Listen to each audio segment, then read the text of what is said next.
It always catches me off. I always get caught out when the 30-second counter comes in.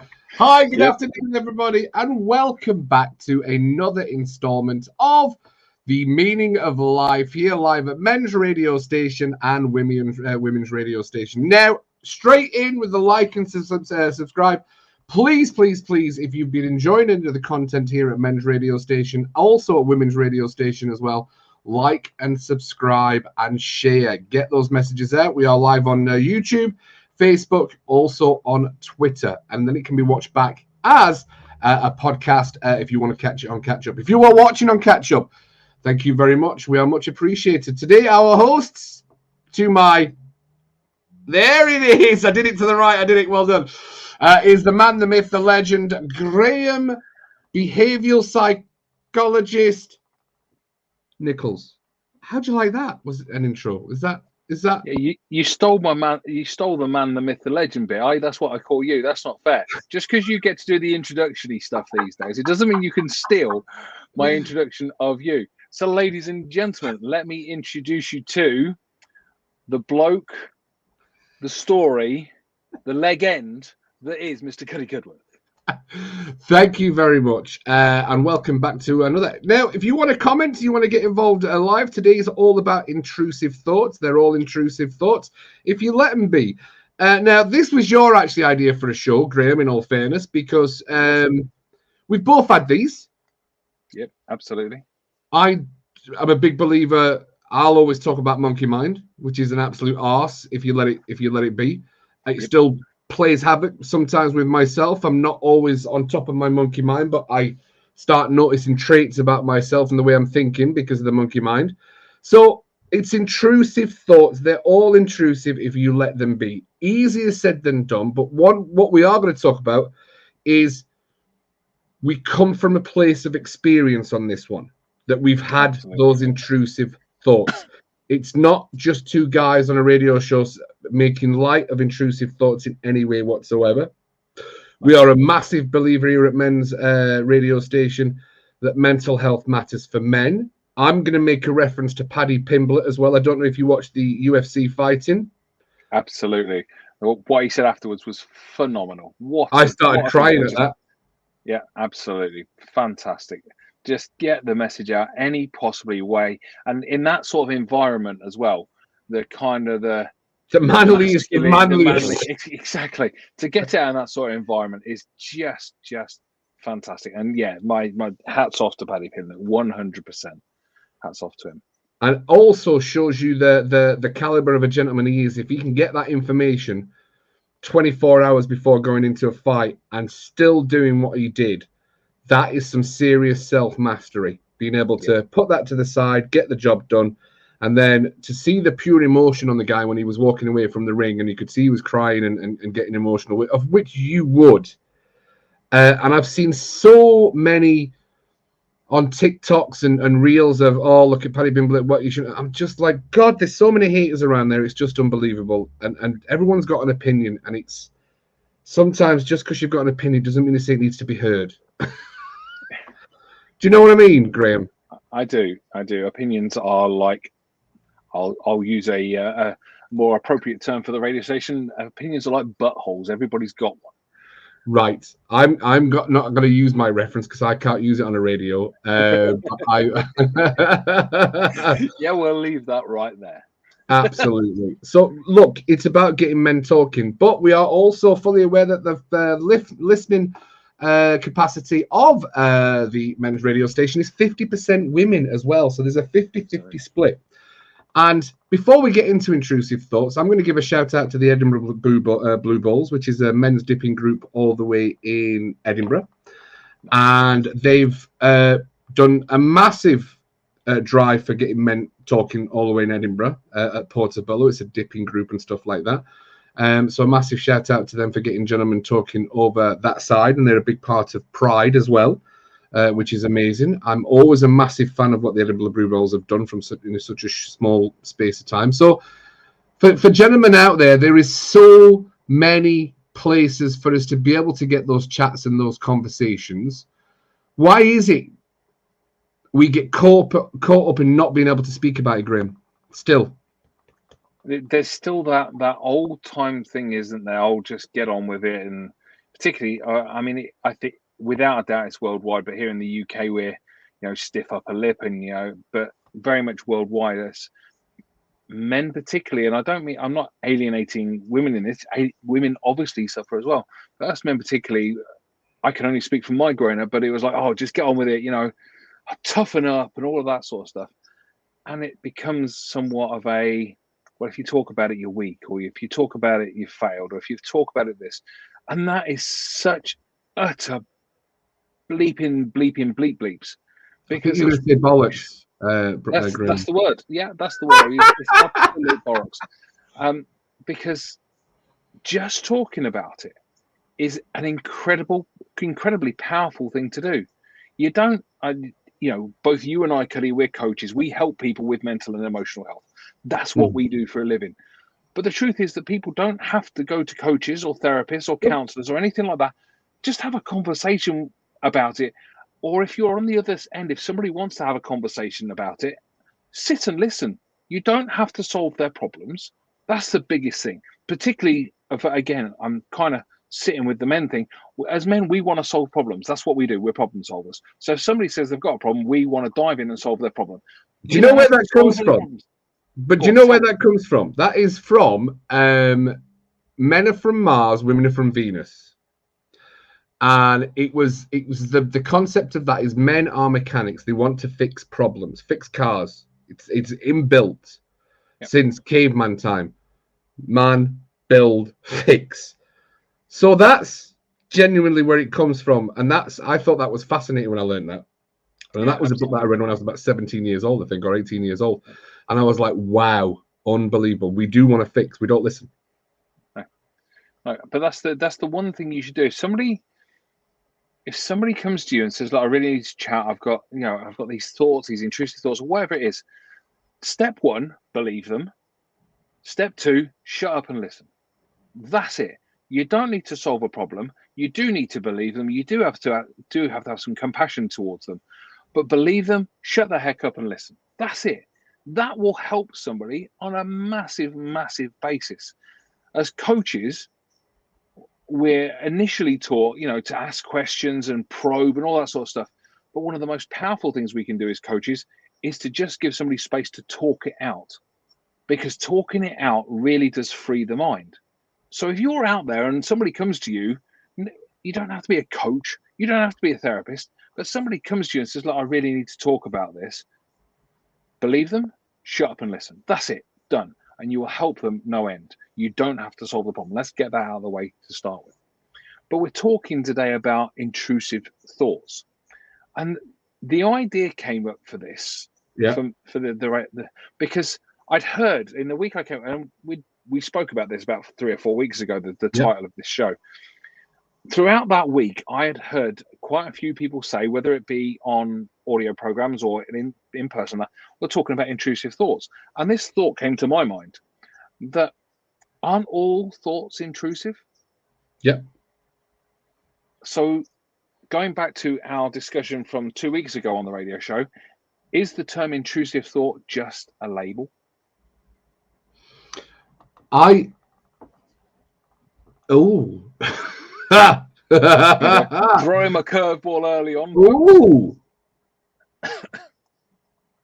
That's a good one. Is it just a label? I would say that they're all intrusive if you let them be. We are hardwired to have negative thoughts. Our base state is negative thoughts. They're automatic. They come from the past. Your brain is wired to remember the negative. I know we've talked about this, and I know we keep harping on about it and stuff like that. But your brain is wired to remember the negative. So that'll always get pushed down into your subconscious. It's there to kill. Negative can cause pain, can cause death. Brain's purpose, positive purpose, is to keep you alive. So it has to remember the negative. You're not hardwired to remember the time you enjoyed ice cream. Never caused you death, never caused fear of life. Your brain doesn't need to remember the good stuff. It has to remember the positive intention. Turns out to be a negative. True story. So when those thoughts are coming in and they are intrusive, and I've had plenty of it, I did not know I always say this, Grim. I couldn't talk to my wife over a meal because I had these conversations going on about absolutely everything. And it was so exhausting. I mean, my wife just looked at me and went, I don't even know where my husband's gone anymore. I don't know where my husband's gone. I can't have a conversation. I've asked you 3 questions, well, 17 questions. You've answered 3 questions in the past hour we were eating. Where are you? And I can tell you now, I wasn't present. I wasn't there. I was stuck in yesterday, a month ago, a year ago. So it was so. Trust me when I tell you, I fully understand. It was. I mean, looking back now, Graham, it's like I still have the same thoughts. I just completely disengage with them. That was meditation. It taught me how to disengage with the thoughts. So the thoughts are still there, but they're just in and out all day long, and I don't grab onto it and think, oh, I need to have a chat with that one. Oh, I'm not. Oh my God, think of the grabber. It's the grabber situation, isn't it? Here's an analogy for you. So I'm not going in and grabbing a thought. Let's talk about that one anymore. I've disengaged my grabber arm, bring in the thoughts and bring them in, and let's have that conversation. Unless it's a positive thought of, ooh, what if this could happen? And you know full well I've phoned you many a times. And, what about this, Graham? What about it? Yeah, let's do that. Because you can distinguish between the positive thoughts and the negative thoughts. And that's the disengage from the thoughts. That's what meditation did for me. I know you've got many different ways of disengaging. But what are some of the thoughts that you had when you were at your worst part, Graham? I'd had all sorts of thoughts. The statistics these days show that 1 in 15 people will have some sort of suicidal. No, sorry, 1 in 5 people will have a suicidal thought.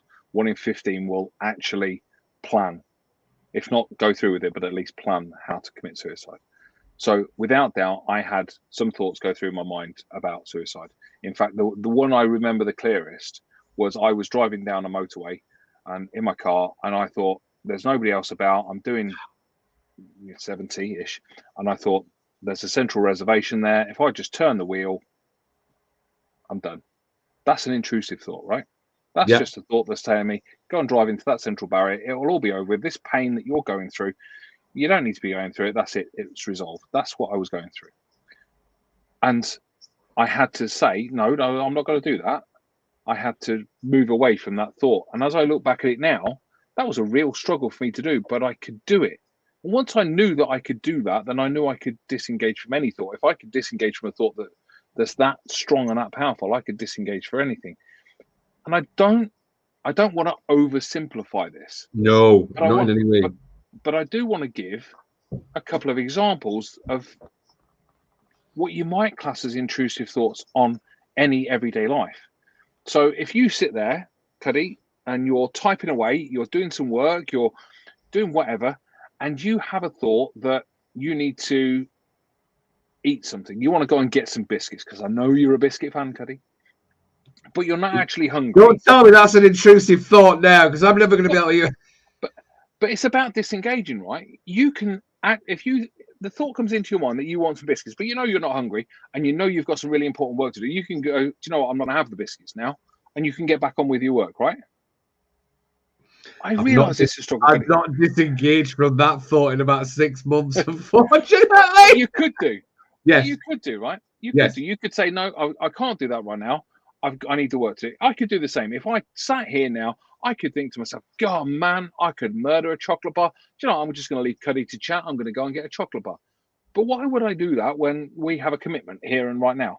That is an intrusive thought. It may not be a powerful intrusive thought, but it's an intrusive thought.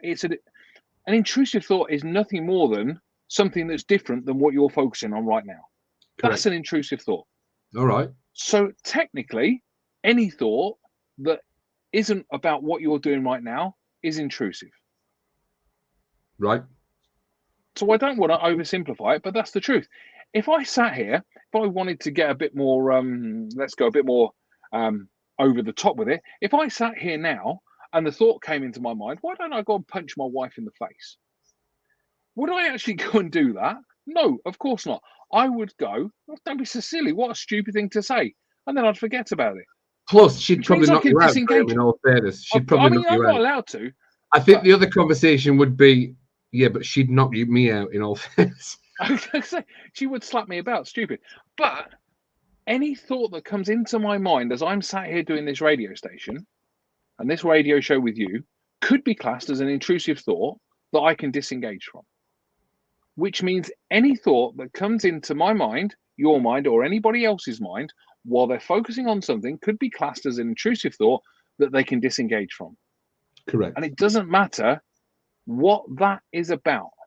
For me, driving down that motorway, doing 70 mile an hour, flying down the motorway, the intrusive thought, because I'm focused on driving, of going and driving into the central reservation, I could disengage from. Which means anybody can disengage from an intrusive thought simply by going, is that really true? Is that really what I want to do? No, it's just an intrusive thought. You talked about meditation taught you how to disengage. Yes. Yeah. The one thing that taught me how to disengage, and I love meditation as well, by the way, folks, if you haven't done meditation yet, you really need to figure out where, Cuddy does some great free meditations in his group, by the way, so go and join the Monkey Mind Facebook group because he does. But the one thing that made me realize that I could disengage was when what somebody might call an intrusive thought came across my mind, that not all thoughts are true. No, they're not. When I figured out that not all thoughts are true, the only way they become true is if I engage with them and make them true. Yeah. Well, then I figured, well, hang on a second. Then that means no matter what I think, no matter what thought pops up into my head, and we do have thoughts just pop into our head on a regular basis. Do. But it's about whether we engage with them. Your analogy that you just came up with there about the grabber going and doing that is perfect, because you can control that grabber. You've got to move it, because they usually have two buttons, don't they? Move it forwards and then move it to the side. Yeah. You can just take your thumbs off the button and go, no, I'm not interested in that thought. Let it pass on by. Not interested whatsoever. In meditation, we might say that it's like a cloud passing by. You can see it, but you let it go. That is actually my script for meta meditation is the cloud. Yeah. I often use, it's like two people off in the distance having a conversation walking by. And you can just go, yeah, that's their conversation. It's not mine. Let them walk on by. That is how we disengage from those intrusive thoughts or any thought we happen to have. Any thought that comes across us that we don't want to have in that moment, even if it's a good thought. If I'm concentrating on work, but I think that I want to go and eat something, or I want to go and drink something, or I want to go and have a walk with a dog, which would be great to do, but I know I've got work to do, then I can disengage from those thoughts, even if they're good thoughts. It doesn't really matter. Good thoughts or bad thoughts, we just can let them go by. I know you said meditation was the point that taught you to disengage. What was the actual point? When did you consciously go, yeah, it's that bit? When did you do that? Because I know when I did mine. When was it for you? So it took me 2 weeks of learning how to meditate. And when I first started meditating, I was like, this is absolute purgatory. It's impossible. It's just the hardest thing in the world to do. It's like, well, you can't just sit with no thoughts. No, you actually can't sit with no thoughts. That's one of the biggest fallacies and lies about meditation that a lot of people think is, oh, you've got to sit with no thought. No. It's about not engaging. You are training yourself to not react and interact with your thoughts. They're still there, and your monkey mind is still chattering away, and your monkey mind will not like it. It doesn't like the calm. It likes the chaos.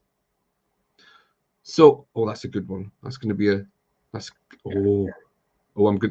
a beautiful, that's going to be one of my Cuddyisms in the monkey mind group. So it's going to start chattering, and it'll chatter about something that's happened in the past, something that's going to happen in the future, which you've got no control of. But your brain's based on those patterns of, well, this is what's happened in the past. I'm going to create an outcome for you. But there's no truth to that outcome. That's the thing. But because we're having these thoughts and these conversations, we believe that they're real. And I've told you this before. Remember, I used to have conversations with myself, thinking I had a conversation with my wife. So I'm like, well, why is my wife not going to done that when I asked her? And I'd say, but I asked you that 2 days ago. Nope, you absolutely never asked me that. You may have asked yourself that, but you never had that conversation with me. And I'm like, oh my God. So to say, yes, it's easy to disengage with the thoughts. And trust me, most of my clients come in and it's like, what is going on? I'm like, right, let me explain your monkey mind to you. Oh my God, is that what it is? Absolutely. This is what we need to do moving forward. If you do not know that most of your thoughts can be utter bollocks, drivel, negative, and absolutely self-debilitating, and you're sat living with that thinking, oh, this is normal, it's not. We then create a meaning of, well, where am I getting all these thoughts from? Am I a serial killer, or am I? Well, I've had those thoughts of, oh, maybe if I could just, my boss, I could just stab him. I could just stab him. No, I know. Look, it's a common thought. Let's be honest. Oh, I could just hit him with a shovel. I'm sure my wife at some point has thought I could just hit him with a shovel from behind and he'll never know. I would say that's possibly one of the most normal thoughts for a woman to have when she's been married for such a long. I'm going to ask Carol at the end of this. What kind of thoughts do you have? Actually, I don't think she'd want to admit. There's danger. She went, trust me. She'll probably be more of the like of, you don't want to know. I'm battling my demons on a daily basis. You don't want to know how many times I've killed you over the past 20 years. So, but we are joking and we are jesting. But I've come from a place where I'm like, where has that come from? Oh my God, am I going mental? Am I bipolar? Am I this?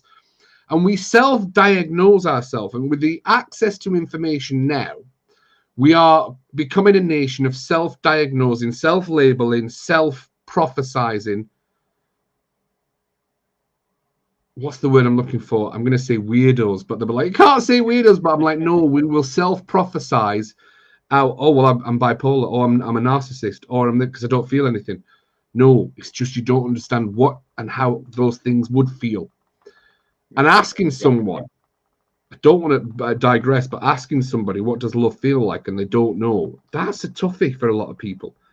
What is it like to like yourself? Well, I don't know. I've not done it for such a long time. I mean, we've talked about it before. There's more of a epidemic with our mental health than there is the COVID, to be honest with you.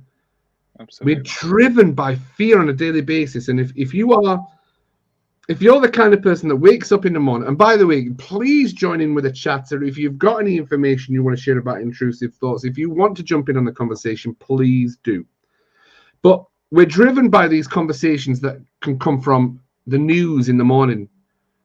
And you'll hear people's conversations. Once you become so aware about the conversations, and I'm not saying I'm walking a super awareness kind of person, but I believe I'm clearly quite aware.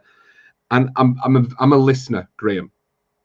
So even when I listen to conversations my parents have, I'm like, where's that conversation come from? And then you'll find out they're watching the news from 7 o'clock in the morning till 11 o'clock. And I'm like, just stop watching the news. Oh, no, son, you need to look at the... I'm like, no, I don't.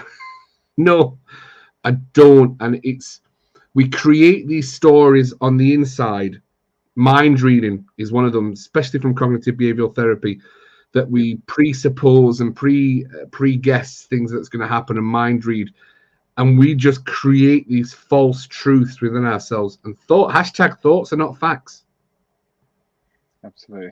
That whole mind reading thing where somebody goes to you, I know what you're thinking. How?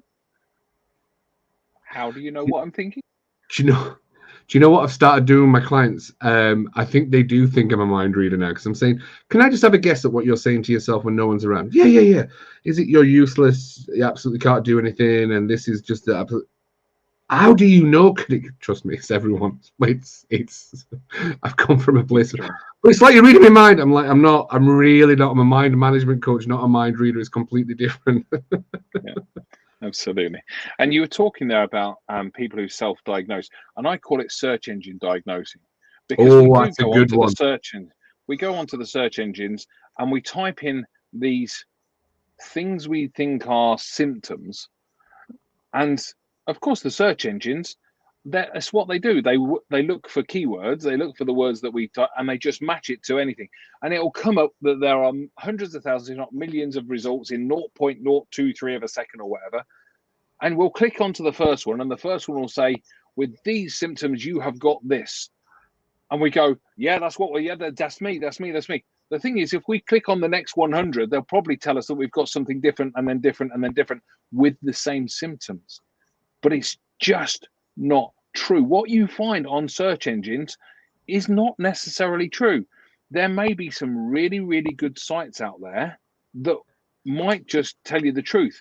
But I think for every one site that will be really good, there'll be 100 that will just tell you a stream of complete and utter bollocks. And the reason they do that, the truth behind it, is they put adverts on there so that you click on them, and then they get paid for you clicking on them. That's the truth. That's why they do it. They put all these keywords in, so they think, oh, let's see what are people going to search for when it comes to intrusive thoughts. Well, we'll put intrusive thoughts in. They're going to search for that, and can't control my thoughts and all this sort of stuff. And then you do that. You click on it, and they go, oh, it comes up with that one. That's the top of the search engine. Click on that, and they get paid for it. And then you go into it. There's adverts down the side. They click on that because you've got one diagnosis, but hey, we might as well have a look at a few others, see what everybody else is doing. And you click on that, and all of a sudden they get paid for that. And you click on that, and they get paid for that. And you click, and it's that whole search engine diagnosing is utter rubbish. You cannot trust what the internet says. Even as we sit here now doing an online radio show on the internet, for God's sakes, don't trust us. Do the research behind what we're saying. We've done the research, we've spent the time, we've done the training, we've got the knowledge and experience. That doesn't mean you have to trust us. It doesn't even mean you have to trust your GP if you go to your GP. Do the research behind it first before you do anything else. And God, don't go onto search engines and go, oh, diagnose me. So that's exactly what I've got. Whether it be bipolar, you were mentioning, we had a meeting beforehand and we were talking about ADHD. So you go on there and you put all these symptoms in, and it comes up like you've got ADHD. What does that really mean? Well, it means that you've put another label on yourself, and that well, at least I can say I've got ADHD. What does that really mean? Well, that's what I've diagnosed myself as. So a GP or a specialist who specializes in ADHD hasn't diagnosed you. No, I got it off Google. Okay, then. Is it any wonder that you're feeling utterly rubbish about yourself?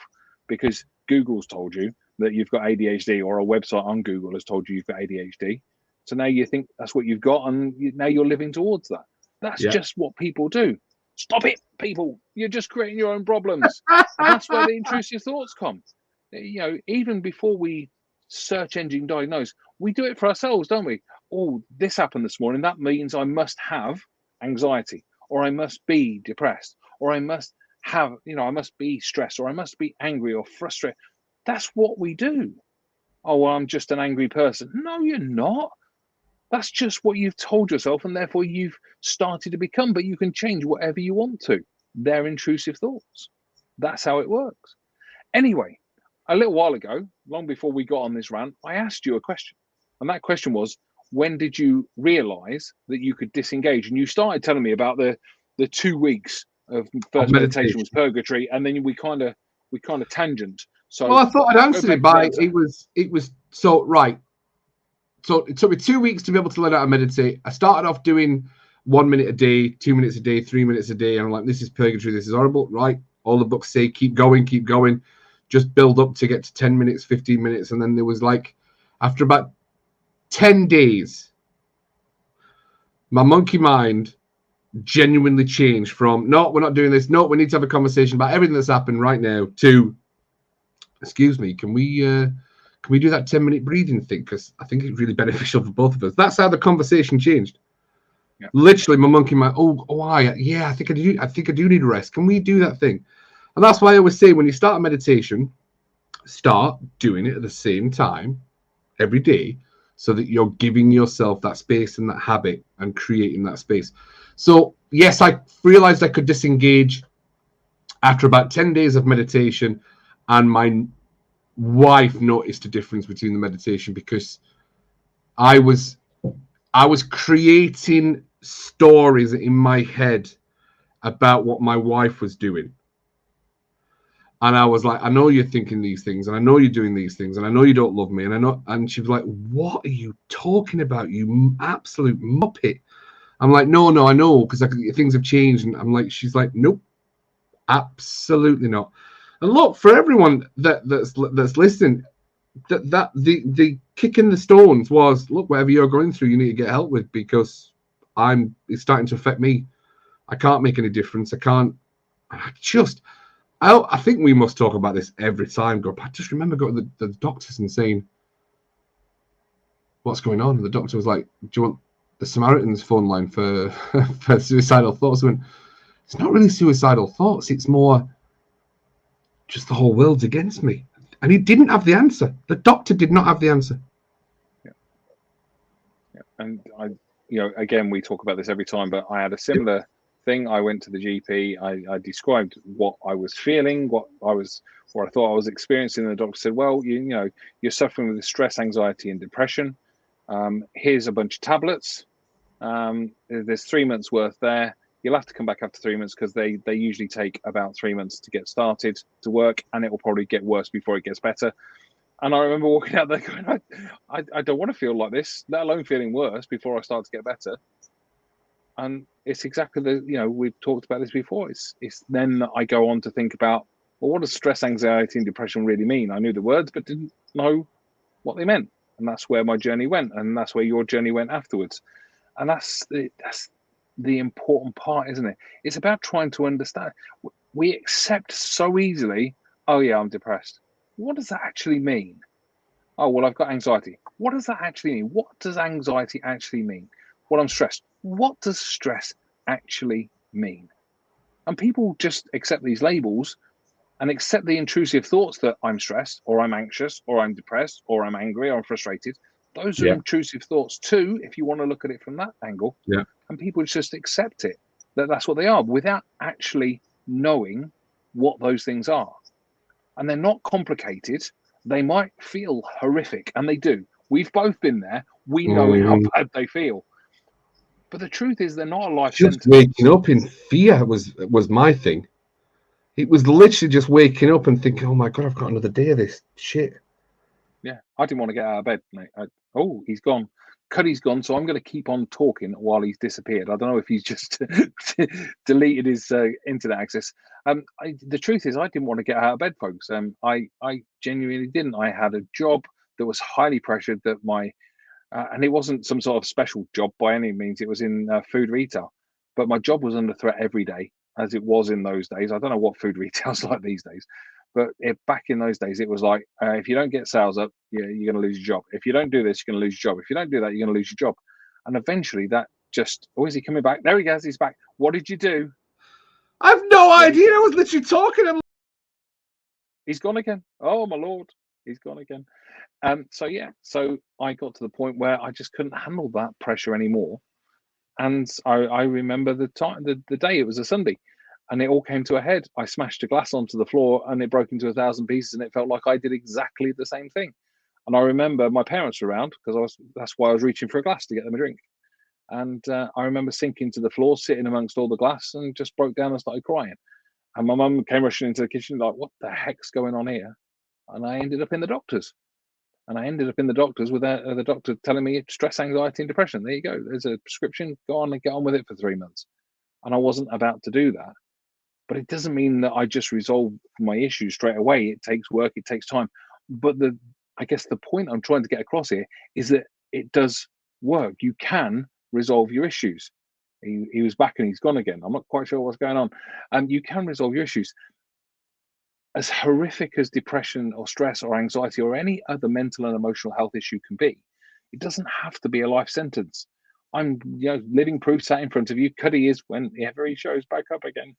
That you can get past this. Our clients that we both work with are living proof that you can move past this. We both work with clients on a daily and weekly and monthly basis that get past stress, anxiety, depression, and all of that sort of stuff. And we both have online systems that we use to help them as well. And we are living proof that you can get past it. Those intrusive thoughts that we're talking about don't have to rule your life. Just because a thought comes across your mind doesn't mean you need to engage with it and have a conversation with it. Ask yourself, is that really true? And if your answer is yes, then go, nah, really? Is that really true? Oh, he's back. He's on his phone now. Carry on. I don't know what's happened. It's kicking my computer. Go on. Carry on, Graham. You did a great job. I was back to talking about intrusive thoughts and how we don't have to engage with them. But also the fact that you and I are living proof that you don't have to live with mental and emotional health issues.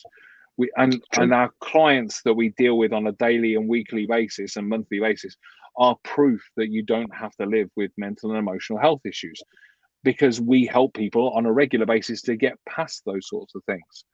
And as horrific as they feel at the time, we don't have to get the, you don't have to live with them. They don't have to be a life sentence. Would that be fair to say? It is. But I also know that look, and I know it goes, I know we're throwing back to Paddy Bimblet, but I mean, there's still so many people that just, they don't understand that those conversations, I'll even use like, not really examples of my clients and stuff, but most of the clients that I work with is like, oh, I just can't get past this thing that I made a mistake with, this failure that they've caused because of this subservient behavior, and they just don't know where it come from sometimes. And it's hard for people to forgive themselves, Grim. It is. It is hard for people to. It's amazing, isn't it, that we'll forgive the people around us, we'll forgive the people we love, we'll even forgive people we don't know really easily. But forgiving ourselves is seems to be one of the hardest things we can do as a human being. It was like you were talking about people liking themselves and loving themselves is really hard. Forgiving themselves is massively difficult as well, it seems. And yeah, I've been there, done that. There was stuff in the past that I wouldn't forgive myself for at the time, but I learned to, and I learned to accept myself and who I am, and that's a really important step as well. It's hard. And to anyone out there that really is struggling, we hope that all the radio stations and everything that's going on, I mean, Men's Health radio station, the Women's Health radio station, absolutely everything. There's so many channels out there for you to be able to speak to someone. And those conversations that you're having can be so easily rectified, and the only thing that stops people getting the help or speaking about it is fear. It's the fear that there's something wrong with them, that there's something different about them than anybody else. There's a fear of, oh, I must be going mental, or it's just, and we get wrapped in this turmoil of fear, and it's absolutely horrible affliction for people to go through. And the struggles that people have. We completely understand and are totally aware of all these things. I'm trying to reboot my computer in the background as well. So we completely understand and don't have anybody sitting there thinking, but Graham and Cuddy, they don't really understand my story. That's the thing that everybody pops up is, they don't understand my story. So we create a complex that we are completely different to absolutely everybody else. And the second you speak about it, there'll be 10 people around you. Oh, I do that. Oh my God, that's me. And then you feel normal again. Absolutely. Then you feel normal again. It's one of the things I always say to my clients is, you probably think this is just you. And they go, yeah, I do. And then I will turn to them and say, in 2019, there were 800 million people around the world suffering with mental health issues in some way, shape, or form. With COVID being added onto that, and the cost of living crisis and all of that sort of stuff, that must be 1 billion people by now around the planet who are suffering in some way, shape, or form. It is not just you. You're in good company. But the truth is that we can get you past that so that you're not suffering. You might still feel some anxiety at some point. You might still feel a bit down at some point or a bit angry at some point.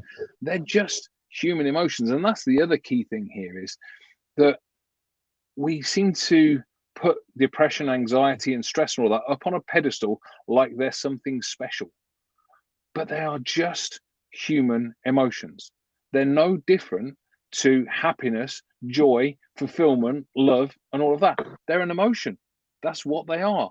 It's why we tend to use, Cuddy and I tend to use the term emotional health more than mental health, because mental health has this absolute stigma attached to it where you think you're mental, which is what you just said, Cuddy. Oh, my Lord, what on earth did he just do? He's gone again. Oh, he's back again. Oh, he's back again on the laptop. There he is. Right. He's going to confuse me today.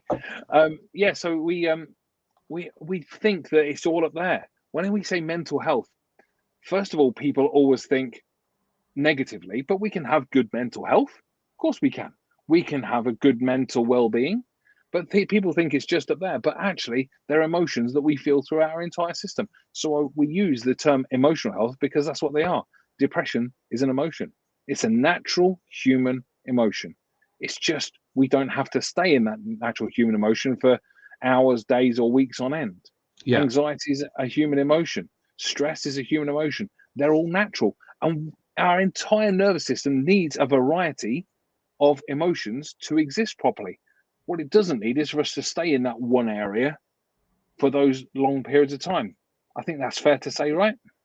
Absolutely. And I always bow down to your expertise when you're talking about these things. But no, and I'm going to do a talk tonight just for everyone. There's and I'll briefly touch on it now. Tonight at 6:30, I'm doing a live lecture talk about depression has a pattern.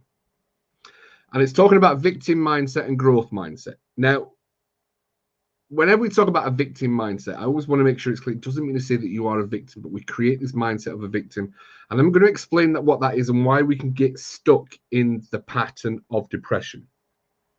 The woe is me, the whole world's against me, no one cares about me. There's a reason we get stuck in these depressed states. And that'll be part of the intrusive thoughts as well. But I'm going to be doing that chat tonight at 6:30. It's in the Facebook group. Everybody's more than welcome to join in.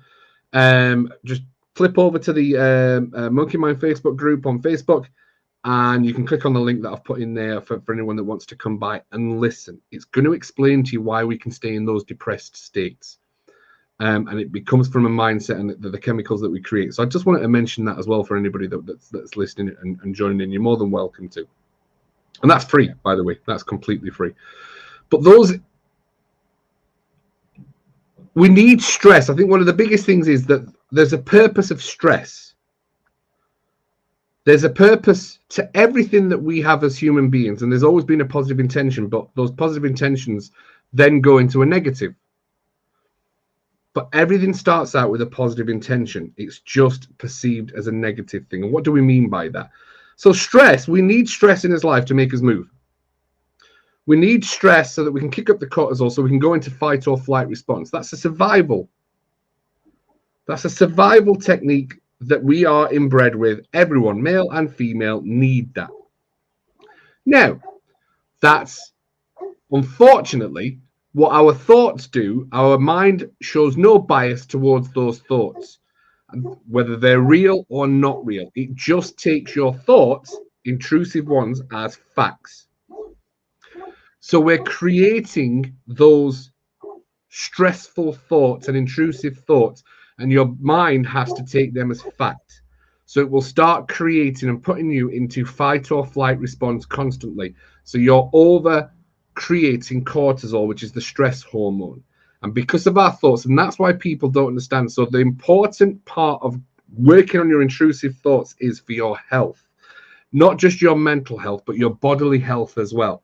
Because if you're creating those intrusive thoughts, you're creating the stress cortisol, stress hormone within our body. And that's where the breathing and getting ourselves into that calm state is beneficial to your health and your mental health and well-being. And using the example of dipping in cold ice, you're controlling a stressful situation. Getting in cold water is stressful, but you can control that stress by controlling your breath. The breath is the elixir of life, Graham. We know this. Absolutely. It's the elixir of life, and it will calm you down, and it breaks the pattern of anxiety, depression, and that's where meditation comes in. And stress. Break the pattern. It will come from thoughts. So if all thoughts are intrusive, you're creating chemical imbalances within yourself that will aid and support stress and anxiety within you. So yes, all the thoughts are intrusive if you want them to be. And we will always walk away from this show is that we hope you have got choice. A lot of people don't realize they have a choice. I didn't know I had a choice with my thoughts, Graham, when I was in that cyclone. Me either. So we sit here on this stage and this platform of learn how you can understand you do have choice. And for the men that are committing suicide, they've forgotten that they've got choice. It's never as bad as what you think it is. Never as bad as what you think it is. Yeah, absolutely. And interestingly, you mentioned dipping in cold ice or cold water dipping there. Mm-hmm. I sent you the article recently that Yes. here in the UK they've now started prescribing cold water swimming for depression and mental health rather than medication, which is phenomenal, by the way. It's such a great thing that they've started to do, because it is such a powerful tool, because it, like you said, it teaches you to control that stress, but it also teaches you, if you do it right, to control your breathing, and your breathing controls your emotions. Every emotion that you feel has a specific breathing pattern. If you can change that breathing pattern to something else, you can change the way you're feeling, literally, by changing, as you said, meditate. That's why meditation is so powerful. If you can calm your breathing, you can calm your entire system down. Depression has a quite specific breathing pattern. Anxiety does, stress does, anger does. So if we can shift those breathing patterns to calm, relaxed, then our entire system, and I'm talking about every single cell in our body, reacts within milliseconds to that. Yeah. The brain produces peptides, which it sends down and attaches to every single cell in the body, from the tip of your toe to the tip of your head, within milliseconds, and tells those cells how you want to feel. And they change virtually instantly. So if you can shift your breathing, you shift your entire system, which again is why we call it emotional health and not just mental health, because it affects literally every cell in our body. There was also another really great article I was reading from one of the universities in the UK. I can't remember which one it was at the moment. That they've now proved that it's not a chemical imbalance that produces depression. It's depression that produces the chemical imbalance. So it's the other way Oh, around. wow.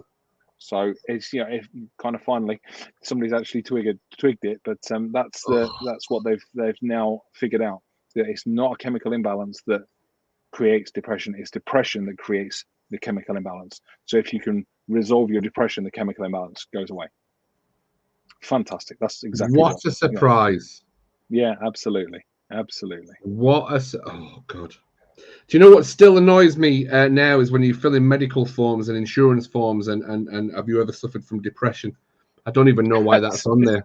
I genuinely don't know why that's on. I'm like, why does it matter if you've unbelievable. I remember having that conversation. I about probably 14, 15 years ago now, I had my eyes lasered. It was still fairly new, but I was wearing contact lenses. Well, so I went and had them done. And before I had them done, I had to fill out a form. I sat there, did the whole eye testing, and he gave me a form to fill out. Have you ever suffered with depression? I went, what's that got to do with my eyes? And he said, it's just a question we have to ask. But why? What has that got to do with my eyes and you laser? Well, it's just in case you have a depressive episode while you're having the. I'm like, that's not how depression works. It's not how and honestly, what's going to happen if I put, yes, I have had depressive episodes, because I have. Does that mean you're not going to do the laser treatment? No, it's just a question we ask. Well, why does it need to be on there then? It's a bit like, why on a job application do we need to ask what race you are? It's just not. It doesn't matter, does it? No. We're all human beings. It really doesn't matter. We don't need those sorts of questions on the job application or a medical form or anything like that. Have you ever suffered with depression? What does it matter? For me, does it matter that I've suffered with depression? Yes, I know I have, but do I anymore? No. So what's the point? No. Apologies if you can hear me dog barking in the background. I did hear the dog barking, but I wasn't going to say anything because I got kicked 4 times, and it was. I've sent you a message on Messenger. It was StreamYard kicking me, so I'm not blaming Cedar in any way. It was StreamYard kicking me. It kept saying StreamYard's kicking your device, so I rebooted the computer. And you're back in. Absolutely. So, by the way, you did very well, Graham. Well, thank you. I'm so grateful that you said that. Were you actually watching, or were you too busy? I was watching. I was trying to get back in on my phone, but you kept coming in. I'm like, well, he looks calm and composed. So listen, I wanted to ask you, so that people know, you've mentioned your course a couple of times. So tell people about your course, your Change Your Thoughts, Change Your Life your course that you've got. Absolutely. There's an online course that you can get. It's £79. In there, it will literally show you your thought processes, how to change your thought processes, and intrusive thought, especially intrusive thoughts. There's a part in there, a section in there about the intrusive thoughts and how we have irrational thoughts, the irrational thought process that we have, and how to retrain your brain to go from monkey mind to computer side, which is logical. Hold on a minute, what's the actual real story going here? There's everything, every part of cognitive behavioral therapy and the thoughts that we create and how to work on those so you can stop catastrophizing, stop overthinking. There's a free overthinking book in there as well. There is 10 meditation tracks, one with a guided meditation in there for you as well, which is the meta meditation that we do live. The course will probably take you about a month to get through. Then there's a 6-week part to that course as well that you can do a challenge for 6 weeks of noticing how. And once you've got that course, you can repeat that with everything that's going on in your life. You're like, well, actually, I'm now sorting with this. Let's go back to the 6-week program. Brilliant. It's a phenomenal course, and that is available in the Monkey Mind Facebook group. Absolutely. And you were talking about a few moments ago, you were talking about why it's important to do some sort of physical exercise for your mental and emotional health. My latest course talks about exactly that. I promote with all of my clients, I promote doing a mental health workout, because if we have something wrong with us physically, we often will start a physical workout. We'll go to the gym or go for a run or on a regular basis to improve our physical health, if that's what we want to do. So why wouldn't we do it with our mental and emotional health? So I promote doing an emotional health workout, and I've just released a course. It's only a short course. It's only about an hour long, on how to create your own emotional health workout to do every day to improve your own emotional health. And that's that with my clients, and for me as well. I do it every day. It provides a little bit more balance, because if we don't control our emotions, they tend to do that an awful lot, or sometimes that an awful lot. But if we can balance them out, then we can get them to just doing that. So, because there will always be ups and downs, but if we can just get them to be little bits of ups and downs, therefore, when something happens, we can control it a bit more rather than it going and think as just dive down. And I can see you're desperate to say something, so come on, dive in. I am, and I want to say I'm. Please correct me, Graham, but I have been a massive component or a massive advocate of you can't control your emotions. You have to learn how to understand them. And once you start to understand them, you can work with them. Yeah, absolutely. Yeah, in that course and in some of my other courses, I talk about the palm technique, the palm method, or something like that. And that really does help you to understand at a conscious level the patterns that your emotions run. And if you can, and it's based on, I like to call it having your emotions in the palm of your hand, because I spell out palm across those four things, and those 4 things provide the patterns that emotions run. If you want to go back and watch the very first radio show that Cuddy and I did together, I think I talk about it in that one, and we talked about it in the very first one, if you want to learn about that. Oh, how we've grown since the first show, Graham. Oh, how we've grown. I remember my first Monkey Mind one. I did the thought pro. I actually did the whole thought process. I talked about him from an hour. Yeah. Oh, God, that was a strange hour. It went so quick. It's about a year ago now. Yeah, they do. It's like 53 minutes gone. We've got 7 minutes left. What are we going to talk about for 7 minutes? Isn't the weather? No, it's not nice out there. You know what? It went really dark out. I always tell everyone from Scotland anyway, but I had to put the lights on for the radio show because I'm like, no, it's gone really dark. So the rain came. What a surprise. It rained in Scotland in the summer. Never. You know what? Let's talk light. How... Last week, your mind went to the same place as mine did. There, I'm sure of it. Go on, carry on, because I know where you're going. It's like we had 2 days of nice weather, and the whole of Blighty went mental. And I'm like, it's 2 days of good weather. So do you know what? I'll tell a story, because there was. So last week, there was for anyone in the UK, we were all listening to the news of no, you can't take your pets out. You can't take your pets out. You can't. It's going to be too hot for them. They're going to burn their paws. You can't do this. You can't do that. It's going to be 40 degrees. I think there was only like one place in England that got 40 degrees. How hot was it in Peterborough? I think we hit 40 in Peterborough, just about. And I'm like, it's 2 days. Come on, it's cold summer. Just I'm not catastrophizing how hot it is, but it's summer. We have to have some nice weather. And I just, because we're from Scotland, I'm like, do you know what? They've never once mentioned don't take the gingers out in that hot weather. And the reason I can say that is my wife is a ginger. And I was like, do you know what, Carol? I can't take you out for 2 days because you're going to melt. Are you really? I am. Yeah, I'm more blonde now, but when I was younger, I was proper strawberry blonde. Yeah, I was proper copper top when I was a kid, and believe me, 3 minutes in the sun like that, mate, and I'll be cooked and roasted and then come out like a roast chicken. So yeah, I stayed inside absolutely. Where I thought you was going to go. Oh, go on then.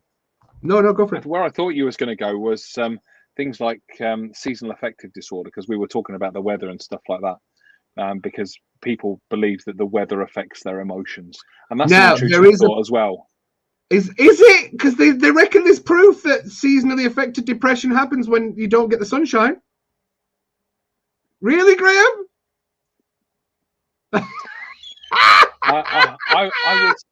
Let me put it this way. It's interesting that it's called seasonal affective disorder, which spells sad.